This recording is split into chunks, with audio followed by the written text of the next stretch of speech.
आपकी ही सरकार में जो है यासीन मलिक को 9 एफआईआर लगे, आपकी ही सरकार में अफजल गुरु को फांसी दी गई, वो तो सब आपकी ही सरकार में हुआ। हम मीडिया तो वही सब दिखा रहे थे कि जो पथराव हो रहा था या सब वही हम पे ही तो बैन लगाई गई उस टाइम। जाने जा रही थी ना, ये टीम ए और टीम बी हैं बीजेपी के, तो इन्होंने वही कहना है जो इनको दिल्ली से स्क्रिप्ट मिलता है। मिनिस्टर रह चुके हैं बीजेपी की सरकार में।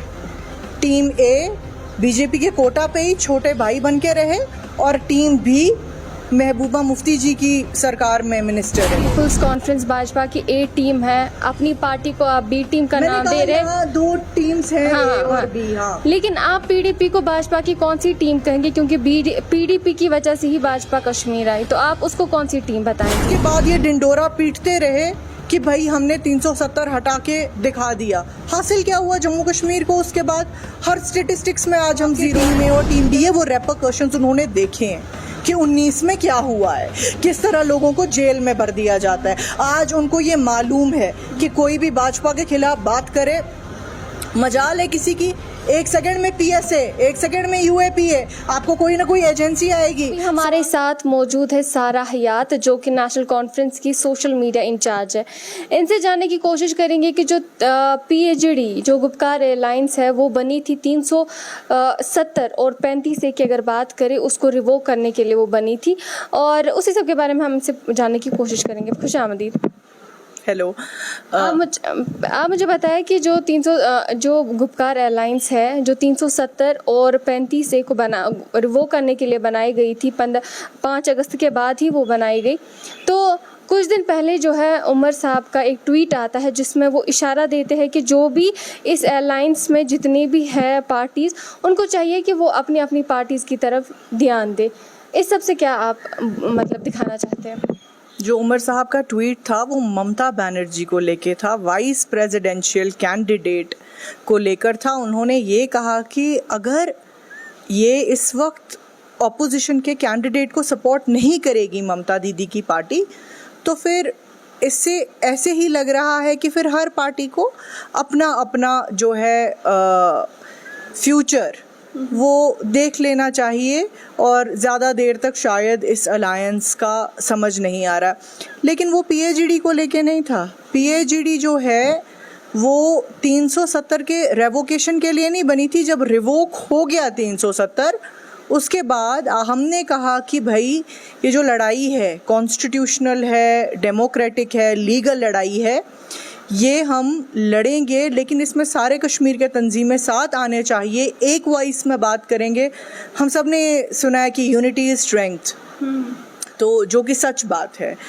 जब 4 लोग एक साथ कोई बात करते हैं तो उस बात का ज़्यादा वज़न होता है बनिस्बत इसके कि वही बात 4 लोग अलग अलग करें तो लगता है कि ये डायरेक्शनलेस लोग हैं और समझ नहीं आता। तो मुझे लगता है पीएचडी का जो मकसद था वो उस वक्त यही था कि जो हमारे डेमोक्रेटिक राइट्स थे वो कॉन्स्टिट्यूशन ऑफ इंडिया में थे, वो कोई मजाक नहीं था कि जिसको 24 घंटे में हटा दिया गया और उसके बाद कहा गया पार्लियामेंट में कि 72 साल से जो नहीं हुआ वो अचानक हमने करके दिखाया, बिल्कुल करके दिखाया। कश्मीरियों की मुसीबतें बढ़ाई, कश्मीरियों को ह्यूमिलिएट किया, कश्मीरियों को ये एहसास दिलाया कि उनके कानूनी हक कभी भी छीने जा सकते हैं। क्या आज कश्मीरी भरोसा कर सकता है कानून पे? क्या उसको ऐसा लग सकता है कि भाई ये जो कानून है ये मेरी हिफाजत के लिए, जब ये कभी भी चेंज हो सकता है? कानून की किताब कोई मजाक नहीं होती जो किसी ने उठा ली और कभी भी इसमें चेंजेस ला दिए। आपको कोई प्रोसीजर्स फॉलो करने होते हैं। जो जेके में हमारे जब हुकूक छीने गए तो उसके लिए आपको 1954 की कॉन्स्टिट्यूएंट असेंबली चाहिए थी उसको हटाने के लिए, लेकिन जिस तरह इन्होंने हटाया वो इलीगल था, अनडेमोक्रेटिक था, अनकॉन्स्टिट्यूशनल था। और उसके बाद ये डिंडोरा पीटते रहे कि भाई हमने 370 हटा के दिखा दिया। हासिल क्या हुआ जम्मू कश्मीर को? उसके बाद हर स्टेटिस्टिक्स में आज हम ज़ीरो हैं, डेवलपमेंट में आज हम ज़ीरो हैं। सड़कें देखिए, ये बेसिक चीज़ है, सड़कें, बिजली, पानी, ये सारी चीज़ें भी डूब चुकी हैं हमारी। एटलीस्ट आपको लोकल गवर्नमेंट होती थी, आप एमएलए का दरवाज़ा खटखटाते थे, आप बोलते थे भाई मैंने आपको वोट डाला है, आपने मेरे लिए क्या किया, वो आपको जवाब दे होता था। आज आप किससे जाके ये सवाल करेंगे? आप गवर्नर साहब का दरवाज़ा खटखटाएंगे, वो 1.5 करोड़ लोगों से मिलेंगे रोज़, उनके प्रॉब्लम सहेंगे। डेमोक्रेसी में क्यों एक डायरेक्ट रिप्रेजेंटेटिव होता है? उसका क्या मकसद होता है डायरेक्ट रिप्रेजेंटेटिव का? उसका मकसद यही होता है कि आम आदमी को सहूलियत हो, ताकि जो उसके रोज़मर्रा के प्रॉब्लम्स हैं उनका जल्द से जल्द ये बंदा हल निकाल सके। हालांकि मैं पीएचईडी के ऊपर बात करने के लिए अथॉरिटी नहीं रखती, लेकिन मैं as a common Kashmiri, PHED जब बनाई गई उस वक्त उसका सबसे बड़ा जो वजह था वो ये था कि जिस तरह, देखिए हम 1.25 करोड़ की पॉपुलेशन है, 1 करोड़ 30 लाख लोग रहते हैं हम यहाँ, और हम अगर आप पूरे मुल्क की पॉपुलेशन से कंपेयर करें तो ये कुछ भी नहीं है, ये 1% है, ये कुछ भी नहीं है। अगर अब इसमें भी हम डिवाइड एंड रूल के हिसाब से चले कि तुम अलग, तुम्हारी पार्टी अलग, तुम्हारी आइडियोलॉजी अलग, उसकी आइडियोलॉजी अलग, तो फिर तो हम कुछ भी नहीं ना, हम तो 10-10 लोग रह जाएंगे ना एक ही बात करने वाले। तो पीएचईडी का जो मकसद है वो कोई ये नहीं है कि इसमें हमें कुछ ज़ाती हासिल करना है, ये कौम के लिए बनी है। फारूक अब्दुल्ला साहब ने कुछ दिन पहले कहा कि अगर कश्मीर को बचाना है तो हर एक पार्टी को जो है एक होना पड़ेगा। ये किन पार्टीज़ की तरफ इशारा था? मेरे ख्याल से डॉक्टर साहब ने हर एक पार्टी को कहा होगा, क्योंकि मुझे नहीं लगता भाजपा तो उनका मतलब भी है कश्मीर को बचाने में, तो भाजपा ने ही हमारे को सितम ढाले हैं सर पे सारे, उन्होंने ही हमारी सारी मुसीबतें खड़ी की हुई हैं। जो 19 का डिसीजन था वो भाजपा का था, वो एक तंजीम ने डिसीजन लिया। डॉक्टर साहब का ये कहने का मतलब है कि हमें डिवाइड नहीं होना चाहिए जम्मू कश्मीर की आवाम को, हमें आपस में इख्तलाफात नहीं रखने चाहिए। इस इम्पॉर्टेंट जो हमारा क्रूशल स्टेज इस वक्त चल रहा है जम्मू कश्मीर के अंदर, इस वक्त हमें एक दूसरे से इख्तलाफात नहीं रखने चाहिए, क्योंकि अगर इस वक्त भी हम लोग एक दूसरे से लड़ने में अपना सारा वक्त खो देंगे तो अनफॉर्चुनेटली जो हमारी आगे वाली जनरेशन्स का फ्यूचर होगा वो अच्छा नहीं होगा। यही सवाल जब हम बाकी लीडर से पूछते हैं, या अगर हम पीपल्स कॉन्फ्रेंस की बात करें, या अगर हम अपनी पार्टी की बात करें, वो ये दावा करते, वो आप पे एनसी पे ये एलिगेशंस लगाते हैं कि कश्मीर को तो सबसे ज़्यादा ये जो है ख़राब वो एनसी ने किया, क्योंकि आपकी ही सरकार में जो है यासीन मलिक को 9 FIR लगे, आपकी ही सरकार में अफजल गुरू को फांसी दी गई, वो तो सब आपकी ही सरकार में हुआ। तो ये बाकी पार्टीज़ एलिगेशंस दिखा रही है, जहाँ पे आप एकजुट होने की बात करते, कश्मीर को बचाने की बात करते, पहले तो कश्मीर फिर एनसी ने ही ख़राब किया।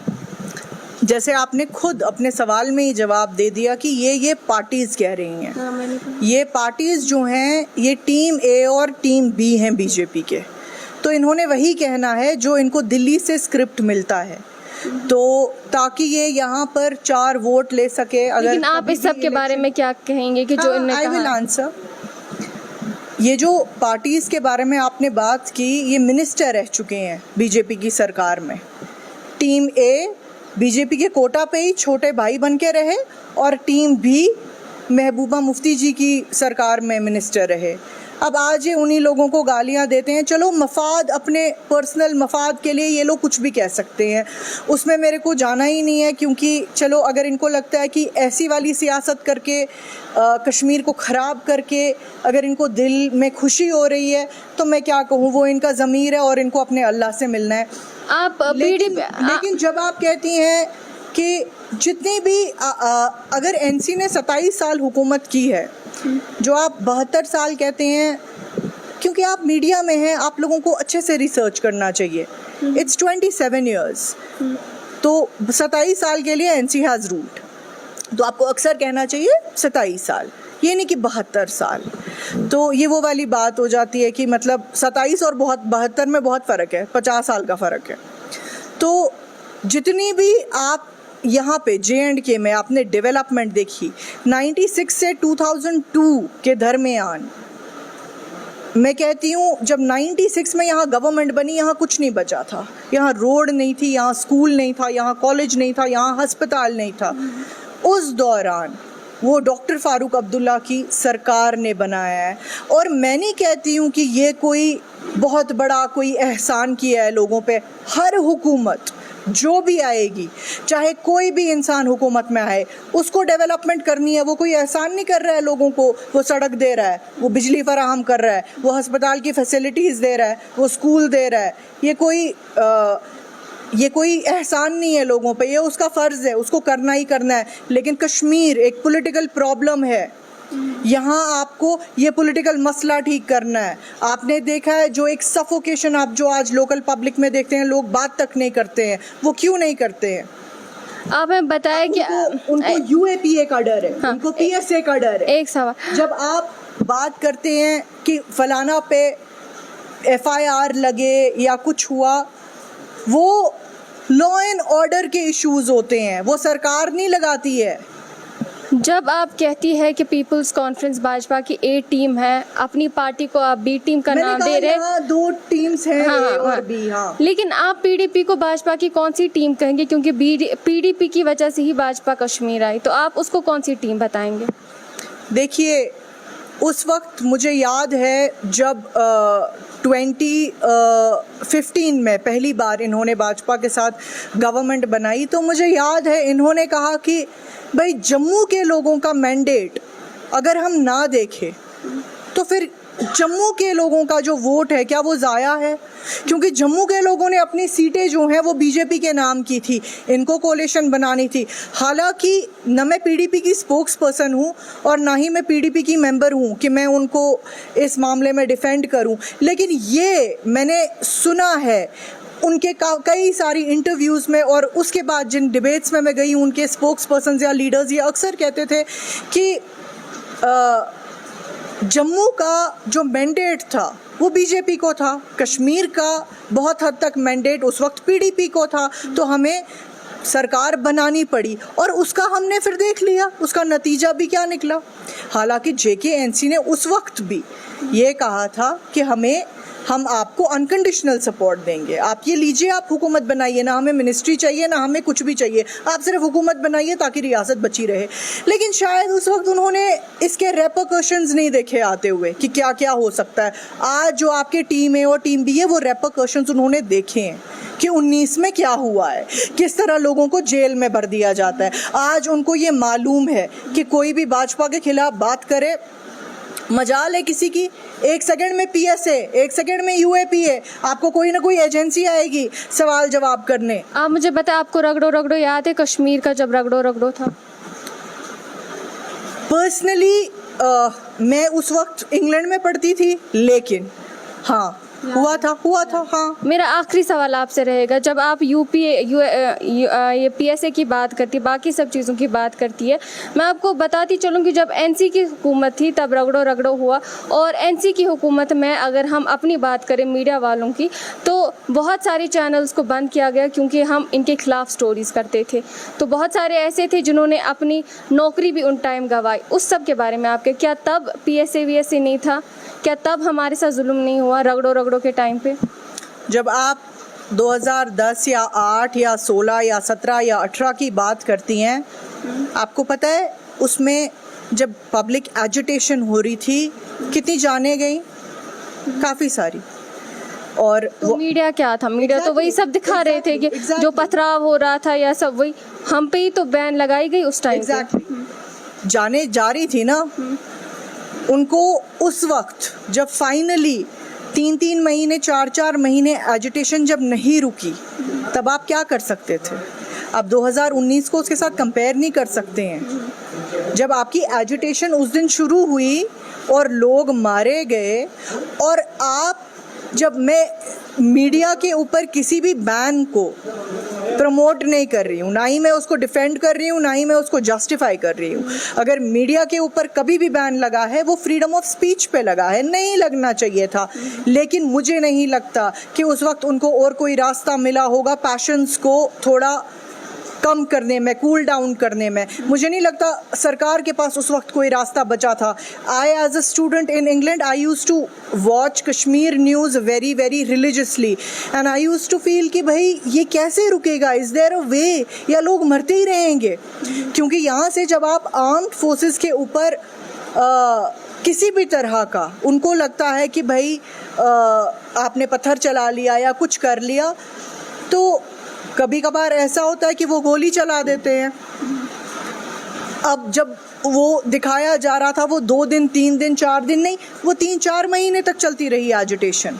मुझे नहीं लगता उस वक्त की सरकार के पास कोई भी और तरीका होता उस एजिटेशन को बंद करने का। शुक्रिया हमारे साथ बात करने के लिए। ये थे हमारे साथ सारा हयात। फ़िलहाल के लिए इतना ही, आप दीजिए हमें इजाज़त। अल्लाह हाफ़िज़।